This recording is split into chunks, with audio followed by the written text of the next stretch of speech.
En este programa, te llevaremos a vivir una gran aventura para disfrutar algunas especies que habitaron la Cuenca de México hace 10,000 años. Descubriremos cuáles son los rastros que los paleontólogos analizan para saber cómo eran los ecosistemas del país en el Pleistoceno. Y conoceremos a Sergio de la Rosa, un artista cuyas singulares obras nos salen al paso en diferentes museos.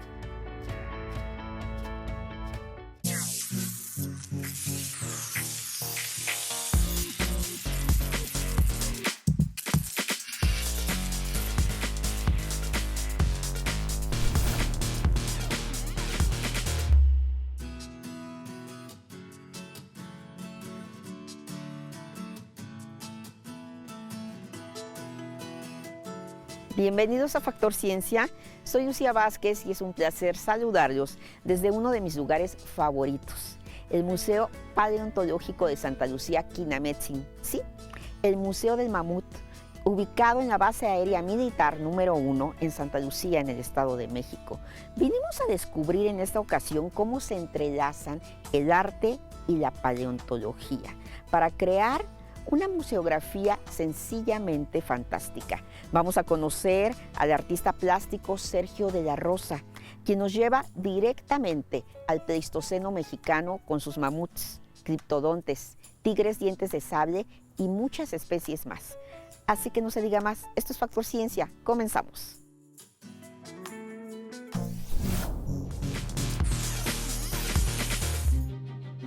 Lo que ahora es México era un paraíso para la megafauna, es decir, para los animales de gran talla que vivieron en la Edad de Hielo, periodo que inició hace 110,000 años. Durante este tiempo, el clima era tan extremo en el norte del continente que muchos herbívoros, entre ellos los mamuts, armadillos, bisontes, caballos y perezosos, migraron hacia los trópicos y fueron seguidos por los depredadores, que estaban al acecho de su rastro, como el tigre dientes de sable, lobos y osos de varias especies. Esta majestuosa megafauna desapareció hace aproximadamente 10,000 años, al final de la glaciación. Los científicos aún intentan desentrañar el enigma, identificar y explicar las causas de esta extinción al final del Pleistoceno. Algunas hipótesis incluyen el cambio climático y la caza de estas especies por parte del ser humano.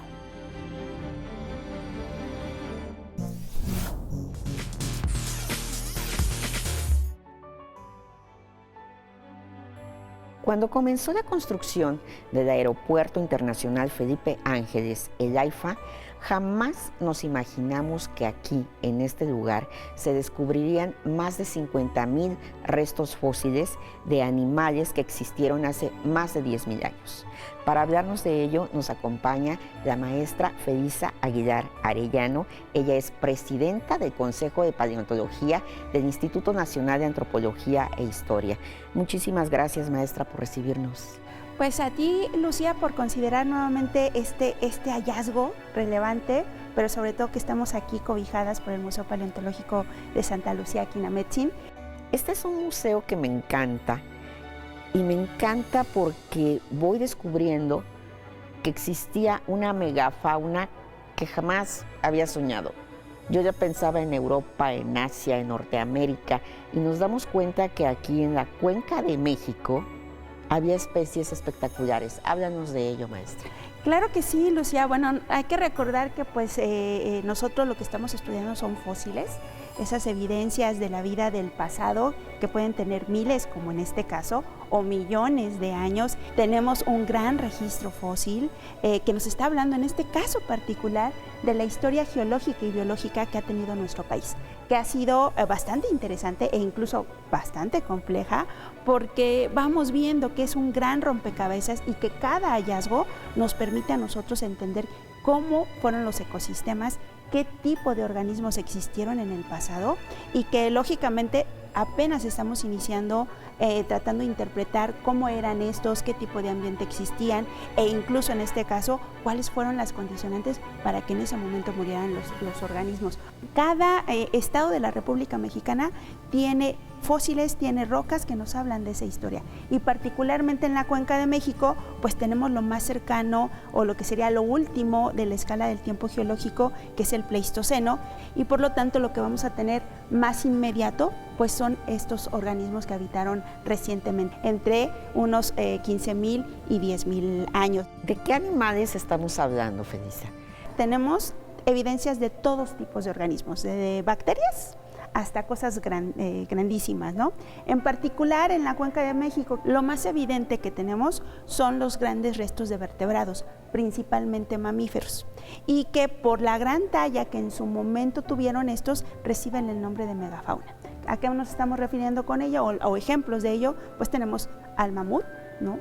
En particular la especie Mammutus columbi, tenemos mastodontes, tenemos perezosos, osos, caballos, camellos, también lógicamente los carnívoros, por ahí hay evidencia de lobos terribles, felinos como el dientes de sable, el león americano, también vertebrados pero de talla pequeña como pueden ser anfibios, reptiles, aves, ¿no?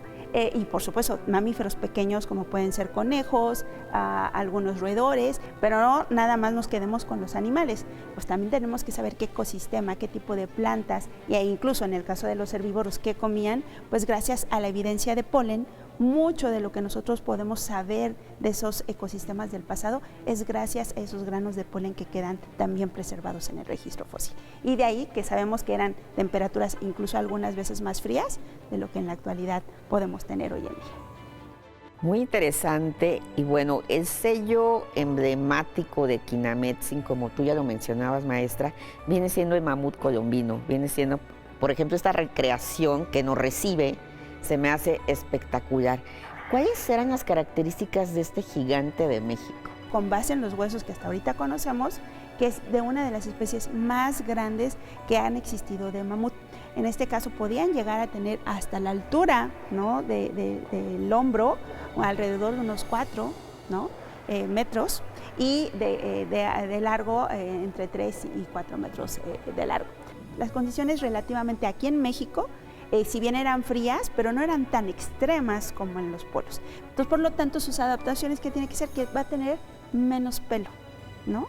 Entonces, por lo tanto, también parte de sus características es eso, tiene que adaptarse a climas más cálidos, diferente de sus primos.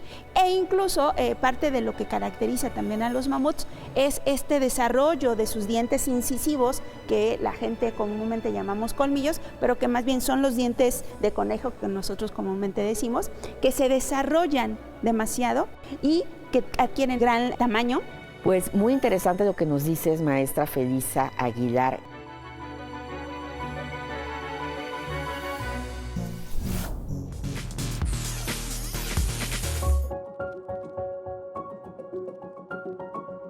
Teniendo como fondo parte de la fauna mesoamericana del Pleistoceno, ¿qué les parece si ahora vamos a conocer al maestro Sergio de la Rosa?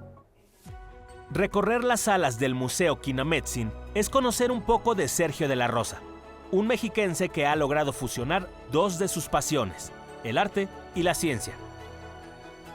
Un maestro de la escultura y del arte digital que se ha caracterizado por recrear a las grandes especies que habitaron el continente americano. Creo que encontré un nicho, vi que era una posibilidad bastante buena, pues ahora acercarme a la naturaleza pero extinta. Yo siempre he querido acercarme a la naturaleza de cualquier forma, ¿no? A los leones, tigres, saliendo de la escuela, de la Facultad de Artes Plásticas de acá de la UMX, pues me animé, dije, creo que lo mío es hacer como el wildlife art, arte animalista. El wildlife art, o el arte de la vida salvaje, es un género precursor de la ilustración científica. Sus exponentes hacen arte inspirados en la naturaleza. Cada una de sus obras son un trabajo de divulgación científica y un llamado a la conservación de las especies. Así, De la Rosa no solo trabaja con materiales, colores y texturas, sino también se documenta con el rigor que exige la ciencia. Me fijo un poquito más como que en el aspecto científico, a los hallazgos, a las investigaciones que ya han publicado los paleontólogos. Uno de ellos es Joaquín Arroyo. También hay mucha investigación de biólogos extranjeros, paleontólogos extranjeros.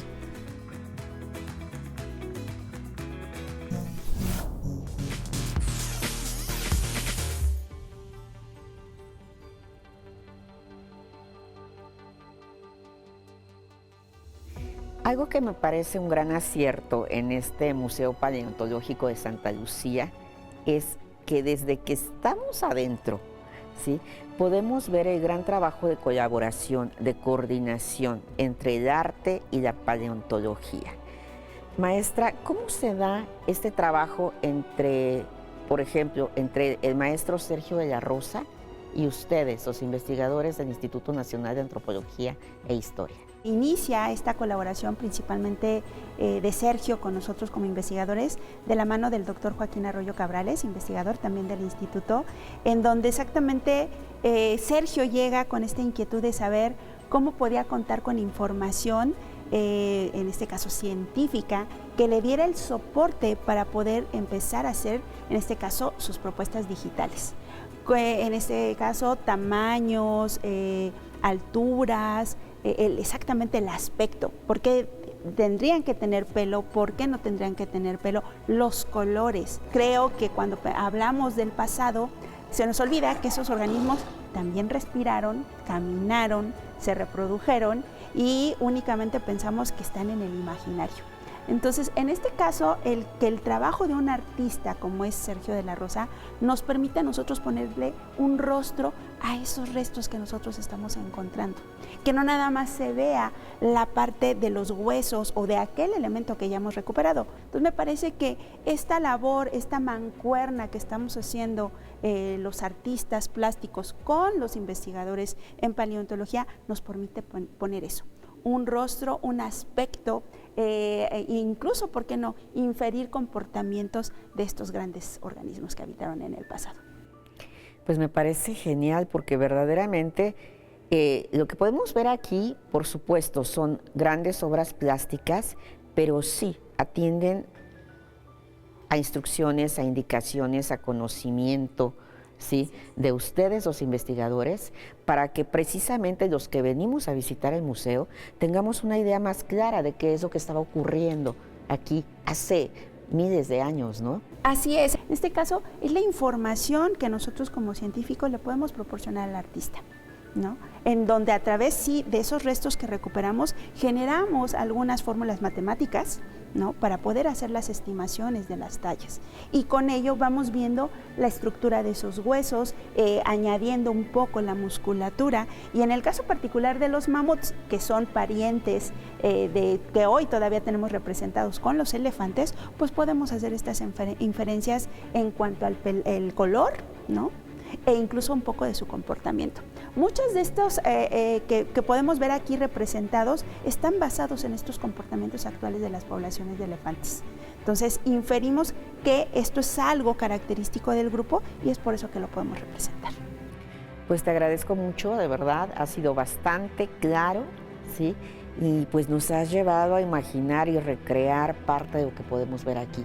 Te agradezco muchísimo, maestra Felicia. No, Lucía, pues más bien es nuevamente decirles, esto es una pequeña entrada a ese mundo del pasado y que en este caso a través de estas reconstrucciones pues podemos conocer qué era lo que habitaba en lo que antes era la Cuenca de México hace miles de años. Muchas gracias. Esto es Factor Ciencia. Continuamos.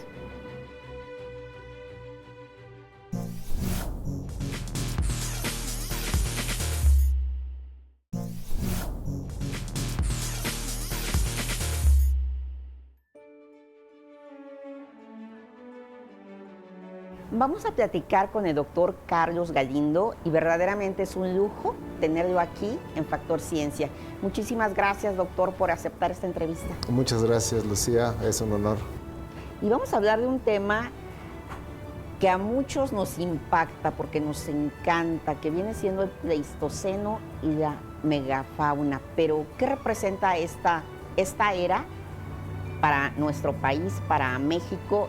¿Y cómo es que la CONABIO, que ustedes los investigadores, los científicos, se interesan por rescatar esta era? Pues mira, la megafauna, y podríamos irnos más atrás hasta los dinosaurios, son parte de la biodiversidad de México, mamuts, mastodontes, etc. Son animales fascinantes, las ballenas, los dinosaurios, y la megafauna, el pensar que convivimos con esos animales aquí en la Cuenca de México, en la Ciudad de México, que había mamuts, gliptodontes, armadillos gigantes del tamaño de un Volkswagen. O sea, pues me parece fascinante. No son animales como los dinosaurios, en donde no hubo una convivencia con el ser humano. Los dinosaurios se extinguen hace 65 millones de años y el ser humano apenas tenemos 200.000 años. Pero aquí sí existe pues esa relación tan interesante con estos animales que son magníficos. ¿Y cómo se da esta relación entre humanos y, por ejemplo, no sé, los mamuts, el tigre de dientes de sable, ya mencionabas el gliptodonte, que es este armadillo gigante, los bisontes, los caballos? ¿Cómo se da? Esta relación pues es una relación realmente de un animal, el ser humano social, en donde la cacería es sumamente importante y estas presas pues no se pueden cazar como individuo. Son presas muy difíciles que requieren de una estrategia social. Entonces, en esa época también yo veo que el peso de estos animales seguramente hacía que fuera fácil seguirlos. Por todos lados, me imagino, había huellas de estos animales que pesaban 1 tonelada, 2 toneladas. Entonces, como cazadores, pues no era tan difícil encontrarlos. Por otro lado, tienes a los depredadores, que pues no solo depredaban a la megafauna, sino incluido el ser humano, ¿no? Y tienes depredadores muy impresionantes como los lobos, unos lobos más antiguos que los actuales. Tienes el chita americano, que corría pues igual que un chita africano, y por eso los berrendos actualmente son el animal más rápido de este continente, el animal más rápido terrestre, ¿no? Que pueden alcanzar hasta 114 kilómetros por hora, porque tenían un depredador que era muy rápido. Tienes a los tigres dientes de sable. Entonces tienes otros depredadores, igual que los seres humanos, que algunos de ellos son sociales y tienen estrategias de cacería, ¿no? Eso significa alimentos, significa vestidos, pero por otra parte también el estar preparado para pues, ataques de estos animales, ¿no? Incluyendo los herbívoros que pueden atacar defendiendo a sus crías.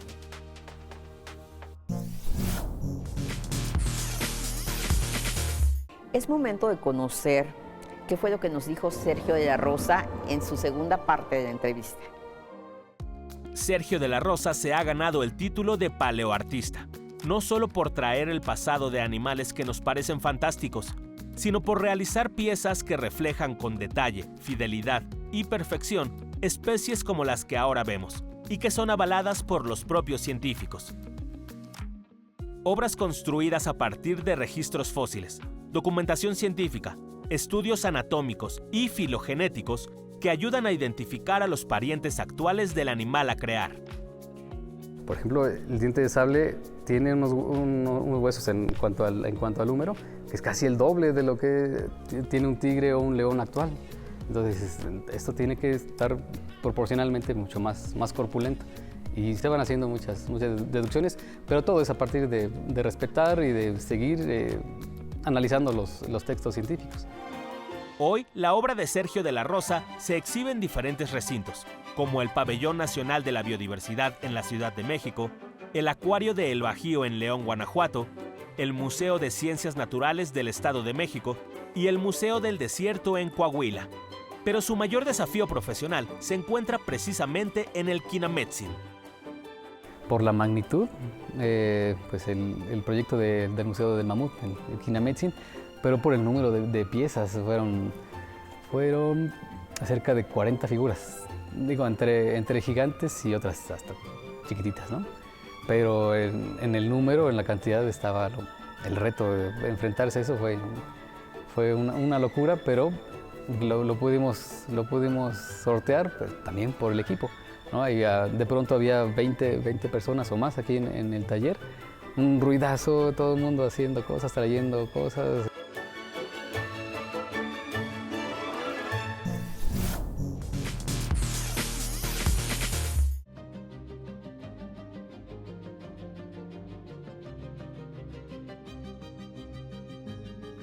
Uno de los descubridores de Sergio de la Rosa es el doctor Carlos Galindo. Precisamente fueron los investigadores de Conavio junto con el talento y la perfección de la Rosa, que dieron paso a páginas digitales tan sorprendentes como La Edad de Hielo. ¿Y cómo es que la Conavio empieza a hacer este trabajo de investigación y luego se traduce en sus páginas? ¿Cómo surge este portal, por ejemplo, de la Era de Hielo, y qué otros productos se crean? Pues mira, surge de una coincidencia, una visita a un museo en el Estado de México, en donde conozco a la directora del museo y me presenta a un escultor muy joven que se llama Sergio de la Rosa, y un escultor que su pasión es hacer miniaturas en ese entonces de la Edad de Hielo, y conoce muchísimo. Y luego, buscando en la Conavio, encuentro que la Conavio había financiado al doctor Joaquín Arroyo Cabrales, que es uno de los paleontólogos más reconocidos en México sobre la megafauna. Entonces encuentro los resultados del doctor Joaquín Arroyo Cabrales, veo las especies y entonces empiezo a platicar con Sergio de la Rosa. Me di cuenta que él, para hacer sus esculturas, trabajaba primero unas ilustraciones con un detalle impresionante. Ya estaba haciendo estas ilustraciones de la Edad de Hielo y las hacía en paisajes reconocibles. O sea, te ponía, por ejemplo, unos mamuts o mastodontes con el fondo del Popocatépetl y del Iztaccíhuatl. O sea, te recreaba las escenas como habían sido. Entonces empezamos y le dije, ¿por qué no hacemos en conjunto pues las especies mexicanas? Hay muchas especies de la Edad de Hielo, pero nosotros tenemos una lista de alrededor de 80 que se han encontrado aquí en México y aquí en la cuenca. Entonces mapeamos todas esas y las empezó a desarrollar, y con eso lo primero que hicimos fue un cartel que le llamamos la megafauna en la Edad de Hielo. El cartel se puede imprimir en tamaño real, y el tamaño real serían 5 metros de altura por 12, y no pierde resolución del detalle. Entonces, bueno, de ahí salieron otras propuestas. En ese entonces yo empecé y sigo como asesor de la revista National Geographic en español, y le propusimos a la revista hacer un artículo de la Edad de Hielo en México. Y con las ilustraciones de Sergio de la Rosa, yo escribí los textos, hice la investigación, consulté al doctor Joaquín Arroyo Cabrales para que todo estuviera correcto, y se publicó ese artículo y metieron el cartel en la revista. Entonces eso tuvo 300,000 ejemplares. Bueno, desde entonces pues ha sido una gran actividad para Sergio, y en los últimos 10 años, o 6 o 5, ha hecho especímenes, ejemplares, reproduciendo estos animales en tamaño real para muchos museos. Sí, piezas de él están en varios museos de nuestro país y se ha convertido, yo creo que actualmente, en el más importante paleoartista. Y aquí bueno, se tenían que conocer ustedes y cómo la ciencia se puede hacer uso del arte, y el arte hace uso de la ciencia para hacer estos trabajos que ustedes desarrollan. Bueno, nosotros consideramos que el arte es esencial para la transmisión de la ciencia. Hay gente que se interesa en cuestiones científicas, que ya tiene una disposición a entender, digamos, por las palabras, por leer un libro, pero muchas otras personas les entra más fácil la ciencia a través del arte. Por eso es que nuestra página, desde un principio, decidimos que tenía que ser una página agradable, y entonces cada página lo que queremos es que sea de esa manera. Pues muchas gracias. Para los que hemos tenido la oportunidad de visitar estas páginas, realmente es un gozo. Uno aprende, por supuesto, pero uno también disfruta, y disfruta de la ciencia. Te agradezco mucho, de verdad, un placer estar contigo, doctor. Muchas gracias, Lucía. Esto es Factor Ciencia.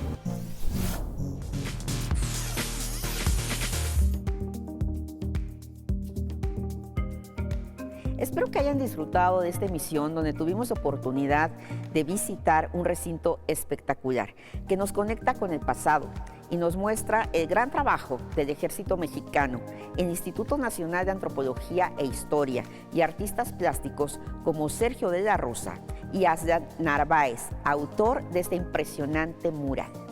Nos despedimos desde el Museo Paleontológico de Santa Lucía, Quinametzin, de la Secretaría de la Defensa Nacional, aquí en el Estado de México. Si ustedes quieren visitar el Museo del Mamut, pueden hacerlo de martes a domingo, de 10 de la mañana a 4 de la tarde. La entrada es gratuita. No olviden seguirnos a través de Facebook, YouTube o visitar nuestro portal. Nosotros continuamos investigando lo que ocurre en el mundo de la ciencia y la tecnología para llevarlo hasta su pantalla. Yo soy Lucía Vázquez. Esto fue Factor Ciencia. Nos vemos hasta la próxima.